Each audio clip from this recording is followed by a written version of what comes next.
બાળકોને પ્રવાસમાં મોકલતા વાલીઓ માટે લાલબત્તી સમાન કિસ્સો પ્રકાશમાં આવ્યો છે।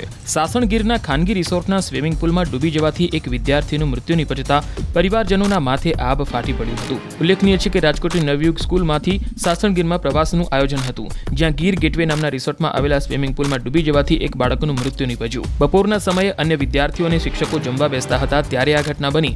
મહત્વનું છે કે આ ઘટના અંગેની જાણ થતાં જ વિદ્યાર્થીને તાત્કાલિક અસરથી નજીકના દવાખાને ખસેડવામાં આવ્યો, જ્યાં સારવાર દરમિયાન 13 વર્ષીય હાર્દિક બારૈયાનું મૃત્યુ નિપજ્યું હતું।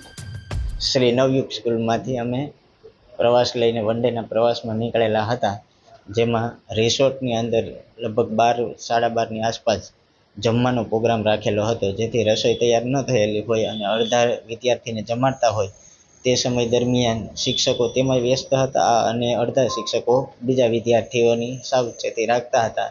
પરંતુ આમાંનો એક ધોરણ 8માં અભ્યાસ કરતો બાળક ટીચરની નજર કંઈક ઝુકાવી અને સ્વિમિંગ પુલ તો અમારો કોઈ પ્લાન જ નહોતો, પરંતુ ત્યાં જતો રહ્યો અને અમને મેસેજ મળ્યા કે તાત્કાલિક અહીંયા બાળકને કંઈક થઈ ગયું છે। એટલે ફટાફટ હું ત્યાં HOD તરીકે દોડીને તરત જ ફટાફટ ગયો અને જોયું, એટલે મેં તરત 108ને ફોન કરી દીધો અને ત્યાં નજીકના પ્રાથમિક આરોગ્ય કેન્દ્રની અંદર એ બાળકને ત્યાંના રિસોર્ટવાળાની 4 વ્હીલ લઈ અને ફટાફટ પહોંચાડી દીધો।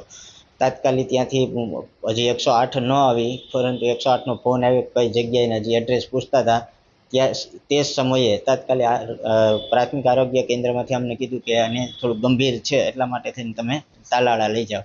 એટલે ત્યાંથી અમે ફટાફટ તાલાળા નીકળી ગયા। તાલાળા પહોંચવા આવ્યા ત્યારે 108નો ફોન આવ્યો, પરંતુ અમે એ સમય દરમિયાન તો તાલાળાની હોસ્પિટલે પહોંચી ગયા, સિવિલ હોસ્પિટલની અંદર, અને ત્યાં ડૉક્ટરે ટ્રીટમેન્ટ કરી અને અમને આગળના દવાખાનામાં મોકલેલા અને ત્યાં પણ અમે કાર્ડિયોગ્રામની પ્રાઇવેટ દવાખાનાની અંદર બતાવ્યું અને ત્યાંથી ડૉક્ટરના રિવ્યૂ મેળવ્યા। એટલે એમના વાલી સાથે અમે વાતચીત કરીને ખરેખર આ ગંભીર ઘટનાની જાણ કરી, પરંતુ એક અમારો ખરેખર એક પરિવારનો દીકરો હોય અને જેને કારણે અમને દુઃખદ એવો હતું કે વાલી રાજકોટ રહેતા હતા અને ત્યાંથી આવે તે વાર લાગી, એના માટે થઈને અમે એમને એમ કીધું કે અત્યારે બાળકની સ્થિતિ જરાક ગંભીર છે, પરંતુ તમે શક્ય હોય એટલા વહેલા પહોંચો। એટલે અમારો હંમેશા ખરેખર આ અત્યંત દુઃખદ ઘટના કહેવાય અને અમને ખૂબ આ ઘટનાથી દુઃખ થયું છે।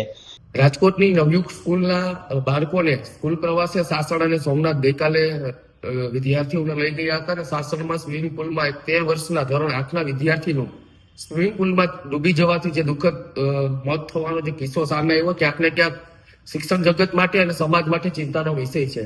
કારણ કે બરોડાના હરણીકાંડમાં લગભગ 20 જેટલા બાળકોના મૃત્યુ થયા બાદ રાજ્ય સરકારે સ્કૂલોની પિકનિક અને સ્કૂલ પ્રવાસને લઈ અને એક સ્પષ્ટ માર્ગદર્શિકા બનાવી છે। આ માર્ગદર્શિકા મુજબ RTO, સ્થાનિક પોલીસ તંત્ર અને જિલ્લા શિક્ષણ અધિકારીની પ્રવાસ પૂર્વે 15 દિવસ લેખિત મંજૂરી સાથે પ્રવાસની અંદર સંખ્યા મુજબ પોલીસ કર્મીઓનો સ્ટાફ લઈ જવાનો નિયમ રાજ્ય સરકારે બહાર પાડ્યો છે। પરંતુ આ કિસ્સાની અંદર સ્થાનિક પોલીસને જાણ કરી હતી, પણ પોલીસના કોઈ કર્મીઓ સાથે નહોતા, તેમજ RTOને માત્ર લેખિત જાણ કરેલી હતી। એટલે ક્યાંક ને ક્યાંક રાજ્ય સરકારની જે માર્ગદર્શિકા છે તે ભાજપના નેતાઓને અને ભાજપના નેતાઓ સાથે સંકળાયેલા સ્કૂલ સંચાલકોને નિયમ લાગુ નથી પડતો, આ ઘટના પરથી સ્પષ્ટ કહી શકાય। A5માં મૂક્યા મુજબ 145 વિદ્યાર્થી અને 14 શિક્ષકો સાથેનો આ પ્રવાસ હતો, જેમાં સૌથી પ્રથમ સોમનાથ અને પછી સાસણનું દેવરિયા પાર્ક હતું।